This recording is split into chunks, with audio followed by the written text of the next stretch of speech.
넷에 그 유머가 하나가 나와서 제가 유머를 보면서 제가 한참 웃었어요. 초등학생의 그림 일기인데 제목이 병원 간 날. 감기에 걸렸다. 유치원 때는 안 그랬는데 초등학생이 되어서 병원에 자주 가는 것 같다. 나이는 속일 수 없나 보다. 나이는 속일 수 없나 보다. 여러분 참 앙증스럽잖아요. 초등학생이지만 자기 딴에는 어떤 세월의 흐름을 느끼고 있었다라는 생각을 하게 돼요. 그러고 보니까요, 여러분 6월 첫째 주 벌써 5개월이 지났어요. 6월이 지나면 1년의 반이 지나가는 그런 반년의 시간에 우리가 서 있어요. 정도의 차이는 있겠지만, 참 인생 무상이다, 세월 무상이다. 시간이 참 빨리 흘러간다. 이런 생각 안 드십니까? 세월이 막 흐르는 것에 대해서 생각을 하면 왠지 마음이 울적해지잖아요. 거기에다가 저는 이제 목회자로서, 담임 목사로서 성도들이 목사님 누가 아프대요? 누가 병원에 입원하셨대요? 이런 소리 들으면 제가 뭐 표현력이 이렇게 남들처럼 특별해서 그러느냐 이렇게 못해도 그 말을 들으면 괜히 마음이 씁쓸해져요. 그랬구나. 시간의 흐름은 어쩔 수 없는가 보구나. 아무개 장로님이, 아무개 성도님이, 아무개 권사님이 또 이렇게 아프시구나. 왠지 이렇게 마음이 울적해지는 그런 생각을 하게 돼요. 그러면서 오늘 이 말씀을 보니까 그런 가운데서도 하나님의 말씀은 나에게 힘이 되는구나.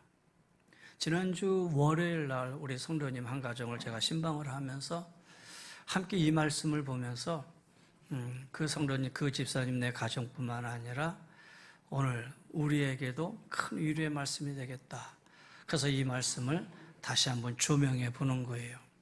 그리고 오늘 이 말씀은 제가 목회하는 가운데 여러 가지 많이 또 안타깝고 힘들고 어려운 일이 있으면 이 말씀을 피고 이 말씀 속에서 또 새로운 힘을 얻고 그러고 다시 나가게 되는 그런 말씀 중에 하나지요.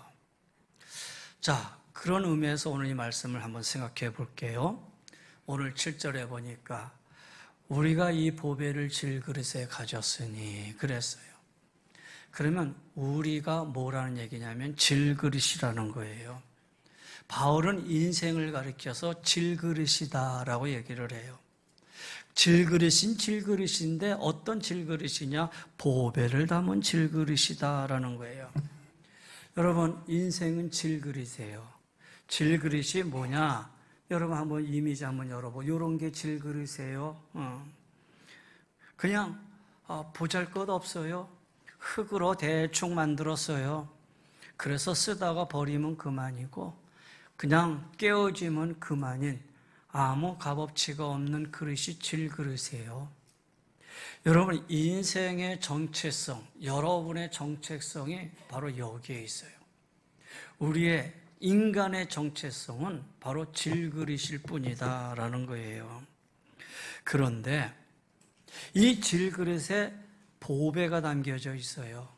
이제 말씀드리겠지만 보배가 담겨져 있는 이 질그릇은 인간의 정체성이 아니라 그리스도인의 정체성이에요. 여러분의 정체성이고 나의 정체성이다라는 거예요.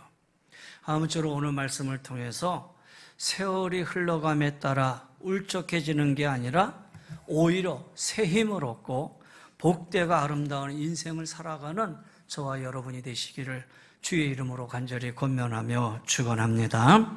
자, 먼저 말씀드린 대로 질그릇, 아주 비천한 존재이고 유한한 존재다라는 것이죠. 흙으로 만든 톡이고 깨지기 쉽고 또 거칠은 그런 토기가 바로 이 질그릇인데 이것이 우리 인간의 본래의 모습이다. 왜냐? 성경이 이렇게 얘기하고 있어요. 창세기 1, 2장 보면 창조의 기사가 있는데 그 중에 2장 7절에 여호와 하나님이 땅이 흙으로 사람을 지으시고 생기를 그 코에 불어넣으시니 사람이 생명이 되니라 그랬어요. 하나님이 이미 만들어 놓은 이 땅의 흙을 재료로 가지고 잘 빚으셨어요. 그리고 그 코에 생명을 불어넣으시니까, 다시 말해서 생명의 호흡을 넣으시니 그것이 바로 인간의 육체와 영혼이 구별된 인간이다라는 거예요. 그래서 우리의 육은 흙이지만 우리의 영혼은 하나님의 생명인 거예요. 그 중에 바로 흙으로 빚은 이 육은 바로 이 질그릇과 같은 연약한 존재다라는 거예요. 그런데 그 안에 영혼의 생명을 유지할 때 비로소 존귀한 존재가 되는 것이죠.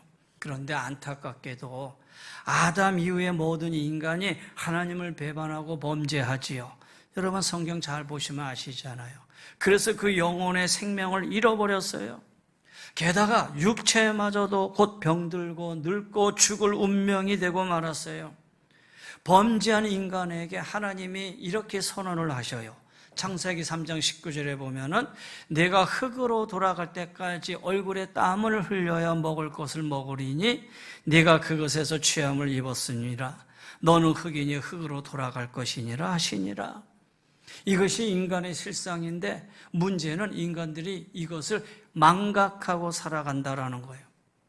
내가 좀 건강하다고 그 건강이 영원할 것 같고, 내가 좀 소유하고 있다고 해서 그 소유함이 영원할 것 같은 그런 착각과 망각 속에 살아가고 있다라는 거예요.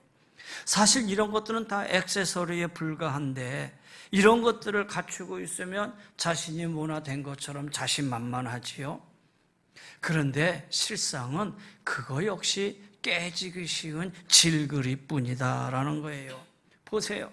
그렇게 살다가 약간의 고난이 오고 어려움이 오고 이런 어떤 육체가 쓰러지고 갖고 있는 게 다 잃어버리고 그렇게 되면 어떻게 됩니까? 혼란에 빠지죠. 상실하게 되죠. 그러면서 이게 아닌데 내 인생이 왜 이렇게 되지?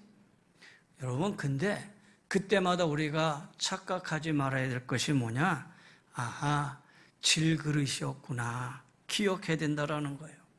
그래서 여러분 조금만 무리하면 금세 피곤하고 그동안 병들고 늙고 그리고 마지막에선 죽을 수밖에 없는 존재다라는 거예요. 한마디로 생로병사지요. 그래서 다윗은 인생을 이렇게 노래를 합니다. 시편 103편에 보면 이는 그가 우리의 체질을 아시며 우리가 단지 먼지뿐임을 기억하심이로다. 인생은 그날의 풀과 같으며 그 영화가 들의 꽃과 같도다 그랬어요. 인생이 먼지와 같은 존재다라는 거예요. 그리고 화려하게 보이는 꽃이지만 쉬 사라져버릴 것이다라는 거예요. 여기에는 그 누구도 예외가 없어요. 어느 누구도 여기에서 나는 아냐라고 말할 사람이 없다라는 거예요. 그렇게 본다면 정말 인생의 실상을 알게 되면 그 별게 아니구나. 어떻게 보면은 이제 세월의 흐름 속에 연세가 되셔서 그 성도님, 그 장로님, 집사님 아프시대 그러면은 그럴 수밖에 없구나라고 인지하고 받아들일 수밖에 없겠지요. 그런데 문제는 그냥 질그릇의 존재로 끝나는 인생이라면 이거 참 허무하다. 근데 오늘 바울은 이렇게 얘기합니다. 이처럼 깨어지기 쉽고 넘어지기 쉽고 아주 비천한 존재와 같은 그런 질그릇 같은 인생이지만 이 안에 보배가 담겨져 있다라는 사실이에요. 보배가 담겨져 있다. 그래서 바울이 강조하는 것은 질그릇을 강조하는 게 아니라 그 안에 있는 내용물을 강조하는 거예요. 똑같은 재료와 크기의 그릇이라도 그 안에 무엇이 담겨 있느냐에 따라서 그 가치가 달라진다라는 거예요. 저는 그 외할머니 손에 자랐어요. 어머니가 아프시다 보니까는 외할머니가 어릴 때부터 저를 케어주셔서 거의 초등학교 시절은 외할머니 손에서 제가 자라게 됐어요. 근데 외할머니가 가끔 나한테 용돈을 주시는데 용돈을 줄 때마다 어디서 주나 했더니 주머니에서 꺼내주는 게 아니라 할머니 뭐 저기 아래에 있는 어느 그릇에서 끊어주는데 봤더니 그게 요강이더라고요. 요강의 뚜껑을 열어서 그 안에서 이렇게 헌금을 이렇게 돈을 끊어서 동전이죠. 그때는 이렇게 주더라고요. 처음에는 왜 요강이야 했는데 알고 봤더니 그 요강을 요강으로 쓰는 게 아니라 저 구석에다 놓고 할머니의 귀중품을 그 안에다가 여놓더라고요. 여러분, 그런 거예요. 무엇을 담느냐가 중요한 것이지 겉에 보이는 그 그릇이 무엇이냐가 중요한 게 아니라는 거예요. 아무리 크고 좋아 보이는 그릇이라도 그 안에 오물이 담겨져 있으면 오물통이 되잖아요. 반대로 작고 평범해 보이는 그릇이라도 그 안에 보석이 담겨져 있으면 보석함이 되잖아요. 그릇 자체가 아무리 화려하고 고급화되고 아무리 좋아 보여도 그 안에 담겨지는 내용물이 뭐냐 따라서 겉에 보이는 것은 바로 그 그릇의 쓰임새에 따라 달라질 수밖에 없다라는 거예요. 여러분, 오늘도 마찬가지예요. 보배를 담으면 보배 그릇이 되는 거예요. 이 보배가 뭐냐? 오늘 성경은 분명하게 얘기합니다. 우리는 이 보배를 질그릇에 가졌으니 이 보배는 바로 예수 그리스도예요. 예수 그리스도가 내 인생에 함께 하면은 여러분, 내 인생은 복되고 보배로운 인생이 되는 거예요. 비천하고 유약한 존재이지만은 그 안에 예수 그리스도가 내 인생에 함께하고 있으면은 복되고 존귀한 인생이 된다라는 거예요. 한마디로 보배 인생이 된다는 것이죠. 그러면 보배 인생이 가지는 세 가지 축복이 있어요. 내 안에 질그릇과 같은 인생 속에 보배로운 예수님이 함께함으로 나는 어떤 축복 속에 살아가느냐? 첫째는 영생의 기쁨이에요. 영생의 기쁨. 사도 요한은 이렇게 증거합니다. 또 증거는 이것이니 하나님이 우리에게 영생을 주신 것과 이 생명이 그의 아들 안에 있는 그것이라. 아들이 있는 자에게는 생명이 있고 하나님의 아들이 없는 자에게는 생명이 없느니라 그랬어요. 여러분, 하나님의 아들이신 예수님을 영접하면은 영생을 얻어요. 왜? 예수님 자신이 생명이기 때문이에요. 죄로 인해서 영원한 사망에 이르지 않아요. 이미 영혼의 영생을 얻었으므로 천국에 들어가기 전 이 세상에서 우리가 이 땅에 살 동안에도 하늘의 기쁨을 미리 맛보며 살아가는 그런 인생이 된다라는 거예요. 보세요. 요한복음 4장에 보면 사마리아 여인이 나오는데 이 사마리아 여인은 5번 결혼하고 다 실패한 후에 6번째 남자하고 살고 있어요. 여러분, 그 인생이 어떻겠겠어요? 안 봐도 비디오겠지요. 얼마나 힘들고 공고하겠어요. 오죽하면 사람들의 시선을 피해서 아주 더운 한낮에 물을 길러 나오는 여인이었다라는 거예요. 그런데 그 여인이 예수님을 만납니다. 그리고 예수님이 이렇게 말씀하셔요. 예수께서 대답하여 이르시되 이 물을 마시는 자마다 다시 목마르거니와 내가 주는 물을 마시는 자는 영원히 목마르지 아니하리니 내가 주는 물은 그 속에서 영생하도록 솟아나는 샘물이 되리라. 이 여인이 예수님으로부터 참 보배로움을, 이분이 보배구나라는 것을 발견하게 돼요. 그리고 예수님을 받아들임으로 그 안에 영생을 소유하게 돼요. 그러고 나니까 이전에는 사람을 피해 다니고 내 인생에 대해서 저주하고 내 인생이 왜 이 모양 이 꼴하지야 하면서 후회하고 한탄하며 살았던 이 여인이 예수님을 만난 이후로는 마을로 달려 내려가서 사람들을 만납니다. 그 사람들을 향해서 내가 메시아 그리스도를 만났다 그러면서 그리스도를 전하는 그런 영생의 기쁨을 소유한 자로 바뀌게 되었다는 얘기죠. 환경이 달라지지 않았어요. 조건이 달라지지 않았어요.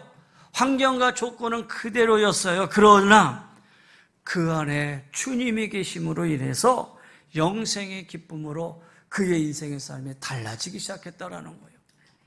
신약의 대표적인 사람으로서는 바울입니다. 여러분, 바울, 빌립보서에 보면 빌립보서는 옥중서신이에요. 복음을 전하다 옥에 갇혔어요. 그런데 옥에 갇혀있는 바울이 옥 밖에 있는 성도들을 향해서 편지를 쓰고 성경을 보내면서 하시는 말씀이 주 안에서 항상 기뻐하라. 내가 다시 말하노니 기뻐하라. 아니, 옥 안에 있는데 뭐가 기뻐요? 그런데 그 안에서 영생의 기쁨을 누리니까 이 기쁨을 옥 밖에 있는 성도들을 향해서 기뻐하라, 기뻐하라 말하고 있잖아요. 바울은 엘리트 중에 엘리트입니다. 그는 부귀, 영화, 권세, 학식 모든 조건을 다 갖춘 자였어요. 사람들이 볼 때는 금그릇처럼 보였어요.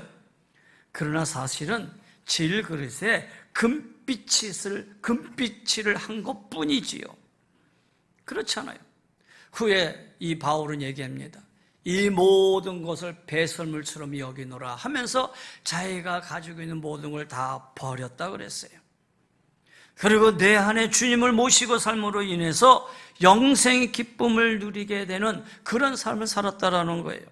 그러니 그는 옥 안에서도 내가 말하노니 기뻐하라, 기뻐하라, 기쁨을 얘기할 수 있는 것이죠. 여러분, 요즘 어떻습니까? 우울하십니까? 되는 거 없다고 해서 낙심하십니까?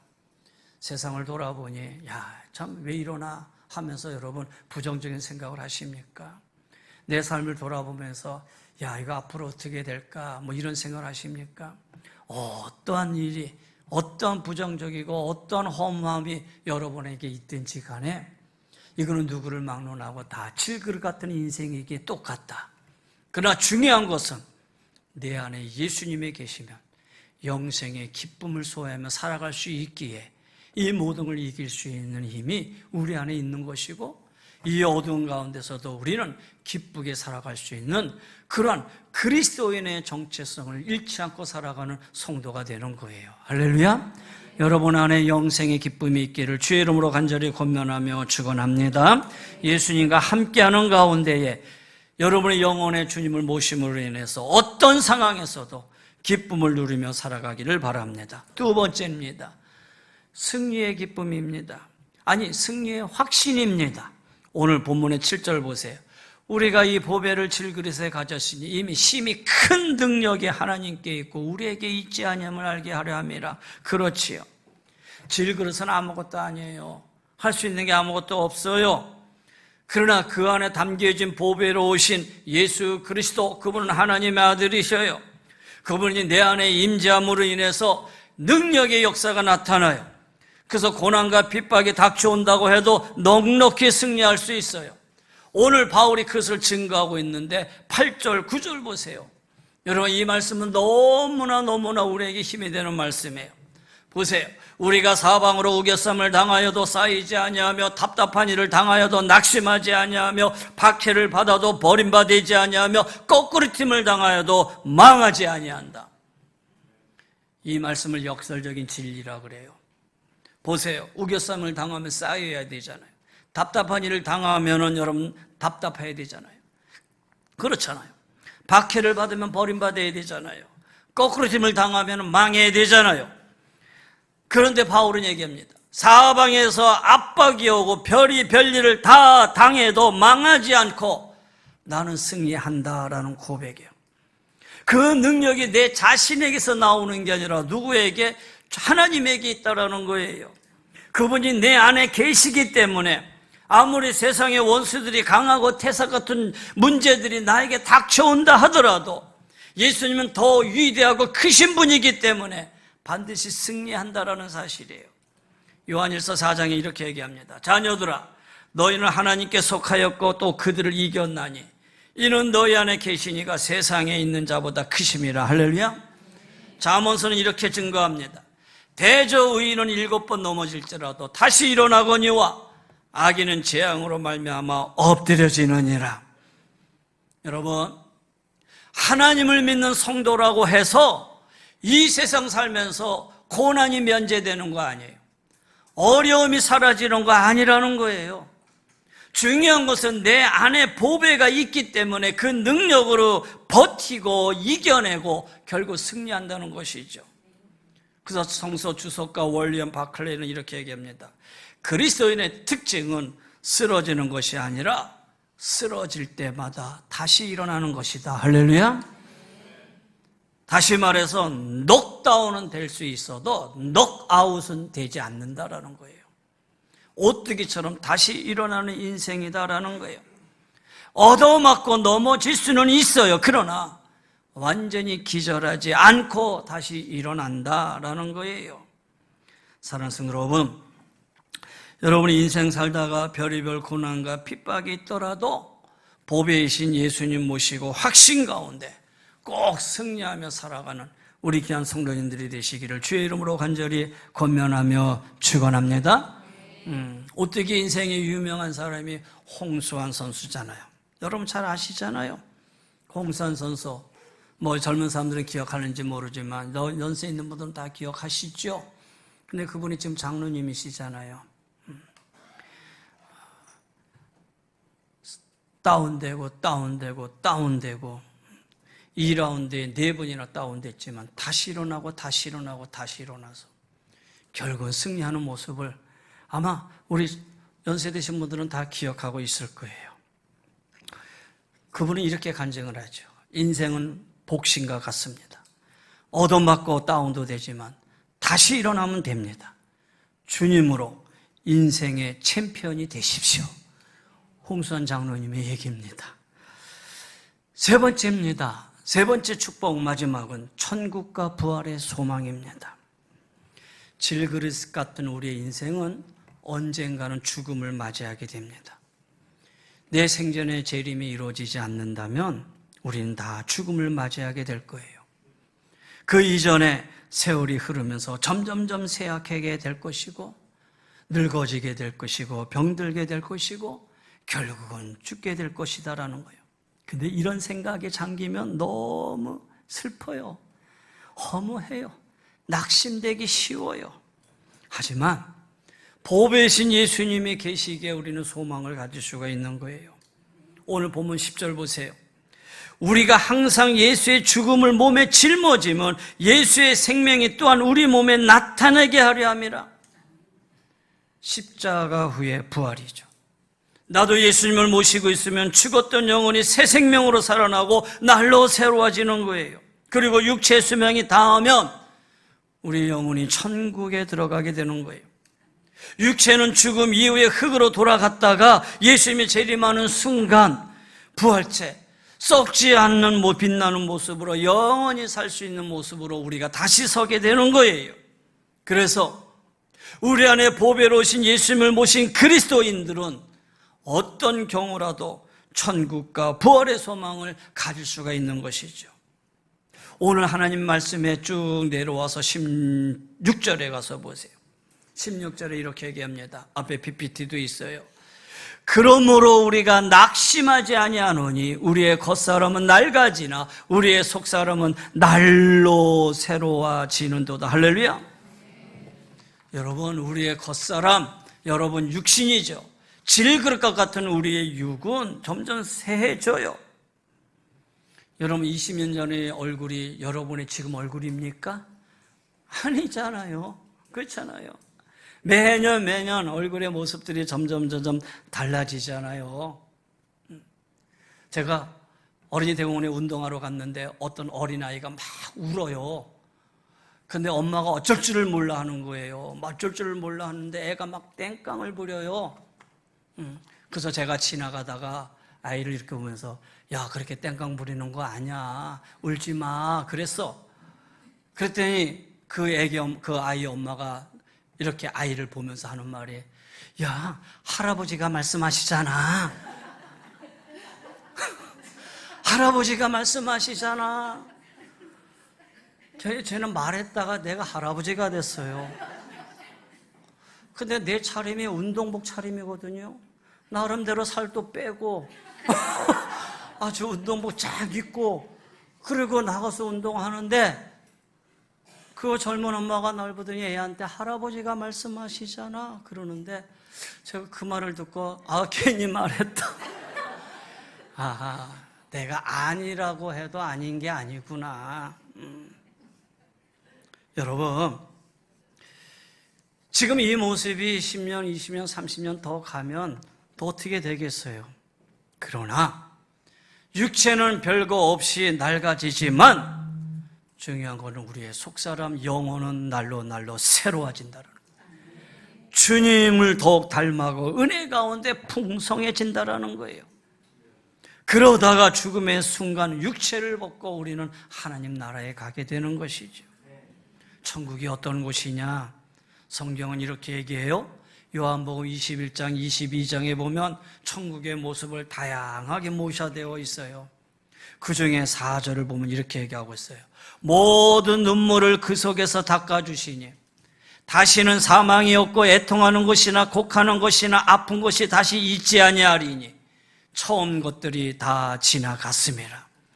우리를 영접해 주시고 눈물을 닦아 주시고 사망이 없고 애통하는 것이나 통곡하는 것이나 질병이 없을 것이고 22장에 보면은 생명수 강이 흐르고 양편에 생명나무가 있는 12가지 과실을 맺고 있는 것이고요. 거기서 영원한 생명의 복락을 누리게 된다라는 거예요. 그래서 우리가 살고 있는 이 세상 그 어떤 일을 당한다고 해도 천국 소망이 있기에 우리는 두렵지가 않아요. 그리고 보배이신 예수님을 모신 사람은 장차 부활하게 되는데 로마서 8장 11절에 이렇게 증거합니다. 예수를 죽은 자 가운데서 살리신 이의 영이 너희 안에 거하시며 그리스도 예수를 죽은 자 가운데서 살리신 이가 너희 안에 거하시는 그의 영으로 말미암아 너희 죽을 몸도 살리시리라. 할렐루야. 성령이 예수님을 부활하게 한 것처럼 성도 안에 있는 동일한 성령이 내주함으로 장차 성도의 육체도 부활할 것은 당연한 거다라는 거예요. 그 부활의 시기는 예수님이 재림하시는 그날이에요. 그래서 바울은 부활장 고린도전서 15장에 이렇게 증거합니다. 보라 내가 너에게 비밀을 말하노니 우리가 다 잠잘 것이 아니요 마지막 나팔에 순식간에 다 호련히 변화되리니 나팔 소리가 나면 죽은 자들이 썩지 아니할 것으로 다시 살아나고 우리도 변화되리라. 할렐루야. 육체가 죽은 자가 먼저 부활되고 재림 시에는 바로 육체가 살아있으면 죽음을 거치지 않고 부활체로 변화되고 이것이 구원의 완성이에요. 그러니까 우리가 예수님을 믿고 구원받았다는 것은 영혼 구원만을 의미하는 것이 아니라는 거예요. 장차 육신에 부활할 바로 그때가 완전한 구원의 순간이라는 거예요. 그래서 우리의 구원을 가르쳐 already 그러나 not yet 이렇게 얘기해요. 무슨 얘기냐? 이미 그러나 아직 그런 말이라는 거예요. 그렇다면 우리의 시선은 어디로 향해야 되느냐? 육안이 보이지 않지만 영원히 분명히 존재하는 천국과 부활을 소망해야 돼요. 그래서 바울은 고린도후서 4장입니다. 우리가 주목하는 바는 것은 보이는 것이 아니요 보이지 않는 것이니 보이는 것은 잠깐이요 보이지 않는 것은 영원함이라. 보이지 않는 천국, 장차 이루어질 천국을 소망하라는 거예요. 주목하라는 말은 영어 성경에 보면 시선을 고정하라라는 말이에요. 그리스도 안에서 인생의 주 관심사가 이 세상이 아니라 천국과 부활해야 된다라는 거예요. 이제 말씀 정리합니다. 사랑하는 성도 여러분, 6월이 지나가고 있습니다. 세월의 흐름에 무상하지 않습니까? 그러나 낙심하지 마십시오. 오늘 우리는 오히려 내 안에 내 속사람이 강건하게 서서 우리의 겉사람은 후패하지만 우리 속사람이 날로 새로워지는 가운데에 비록 우리의 육이 질그릇이지만 이 안에 주님이 계시기에 보배가 계시기에 우리는 이 땅에 살면서 영생의 기쁨을 누리고 더 나아가서 우리가 어떤 일이 있어도 넘어지지 않고 일어나서 승리하며 살아가는 인생, 그리고 마지막 영원한 천국과 부활을 바라보며 살아가는 우리 사랑하는 귀한 성도님들, 우리 모두가 다 되셔서 2020년도 나머지 삶도, 아니 여러분의 인생의 나머지 삶도 그리스도인의 정체성을 분명히 갖고 흔들리지 않고 살아가는 보배로운 인생, 보배의 인생이 되시기를 주의 이름으로 간절히 권면하며 축원합니다. 우리 다 같이 머리 숙이십시다.